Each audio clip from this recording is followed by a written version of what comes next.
Good morning from my new prosperity space today. Good morning, Nadine, and I'm wishing you all the very best with your new prosperity place. Thank you so much. This is so amazing. You remember when we started to read this book, where we were? Yep, I do remember. There's been It's so amazing. What a journey. uh What a journey. and some beautiful manifesting magic miracles that have appeared in front of us, and we've grasped them, we've grabbed them, and we've held onto them, and we've run with them. Exactly. So you are now for a month or so in your new apartment. I'm 2 days now in my new apartment and office. It's so good, and yeah, if you look around, there is still the boxes waiting for me.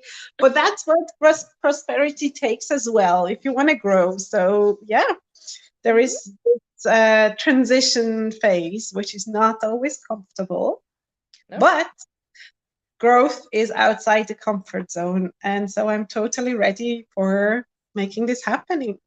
beautiful. Yes. Yeah, Yes. and you know what, Nadine? There's going to be ups and downs and little things that upset us, but it's all about growth. And you it goes up. The law of rhythm is up and down, and those downs get less and less and less. So I love that. Exactly. Yes. Then I have also my office is going to be with green, which is a prosperity color. Oh, that's beautiful. Well done. Yes, so it's still very empty, but you saw the boxes, so it will, yeah. All And for up. all those who are alive in Zurich, who live here, so there is going to be the prosperity space where we're going to have events. And if you want to have more information, leave a comment below, and I will send it over. But to our international audience, it's just so amazing. And what we're going to read today is the summary of principles of demonstrating prosperity. So, what a better chapter to just really say, okay, look, this is what we did, this is what Jackie did, this is what I did for this whole time, and that's where we've come, and we've just started. Like, there's so many more things that we're yeah, bringing into our lives, and it's such an amazing journey, and we really heartfully reach out our hands and yeah, invite you to join. It's so good. And for all those who follow the moon, it is almost the new moon. In a couple of nights will be the new moon. And then you can manifest your hearts to your heart's content. So get ready with those lists because there's a lot of energy in the air, and we can manifest whatever we like. So get them ready, write them down, journal what you want. Really feel that prosperity and abundance in your heart, in your belly, in your toes. Yes. Okay, so I'm going to start reading on page 125, Summary of Principles of Demonstrating Prosperity. And I think it's a beautiful way to kick off this Friday. Absolutely. So, number one, the purpose of this book is to plant the idea of prosperity so deeply in your subconscious mind that it will produce definite and concrete results in your life. This result can be accomplished by the direct and immediate use of your conscious mind. Number two. Let's just dwell on this for a short moment. I mean, when I started with this, and it's like, yeah, you just have to imagine and just to visualize, my new and bigger apartment, my prosperity space and everything. So I said, kind of, well, if it helps, it won't help, it won't hurt. But I didn't really believe it. And look at where like, that's the physical manifestation that you, Jackie, and we live it. And like, there is so much proof in my life that this so works. Mm, It's mm, mm. amazing. It's It- amazing because it's just an idea. And I'm ridiculed, or I feel that people don't, yeah, I just have to hold the idea, of course. But yes, of course, that's exactly. but Yes. Nadine, people say to me, "You're so lucky, Jackie." I don't think I'm lucky. I just, I imagine things, I feel things, I am determined, and that's my prosperous mind working. Exactly. We do the work. That's what we do. The principles. So number 2, the starting point is the practice of the presence of God. So as we know, God can be anything in your mind. The universe, it can be that higher intelligence, but it's you. It is your thoughts and your determination that gets you to achieve this prosperity. You will do everything, thinking, speaking, acting, praying, working, as though you were actually in God's presence and as though He were doing these things through you. Number 3, practicing the presence of God merely consists of keeping God in the forefront of your conscious as much of the time as you can, and of associating Him with every activity in your life. Practicing the presence is the key to spiritual demonstration. Now, what that means is that there's no longer those negative thoughts that are coming into your mind. You need to focus on what you want and not the lack of not having it. And that is what they mean by the presence of God. When they're practicing the presence of God, really do visualize only the goal that you want, not all the negative bits that come in. Number 4, when you have a problem, bring it into the presence and ask God to solve it for you. Do not struggle with the problem or turn it over and over and over in your mind, but place it lovingly, gently, and quietly in His hands.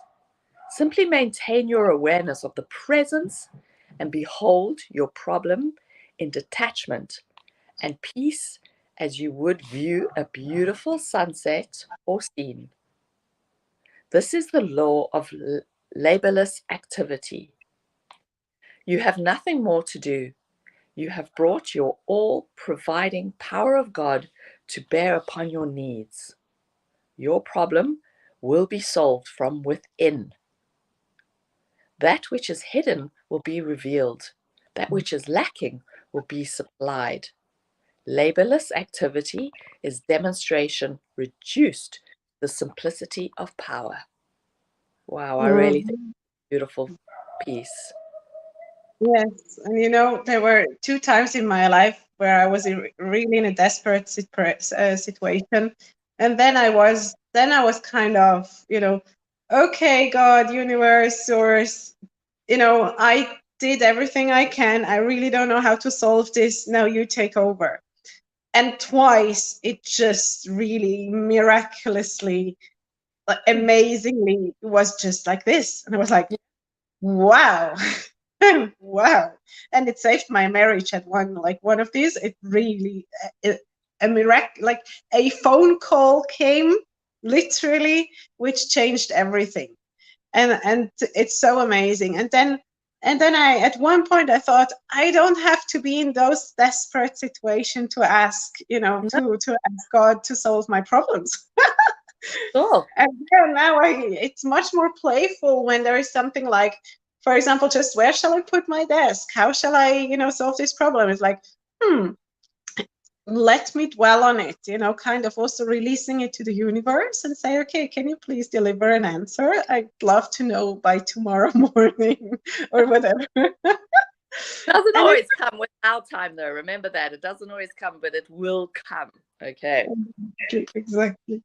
So it works, and it's such an amazing, you don't have to do everything on your own. You have the power to release and co-create, and it's so much, more effortless to know that you don't have to stem the problems on your own, that there is always some guidance available to you if you just tune in.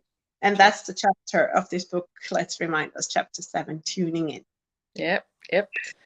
So I'm going to read number 5. The next step is to free yourself from human thinking. And that's exactly what you've just summarized for us.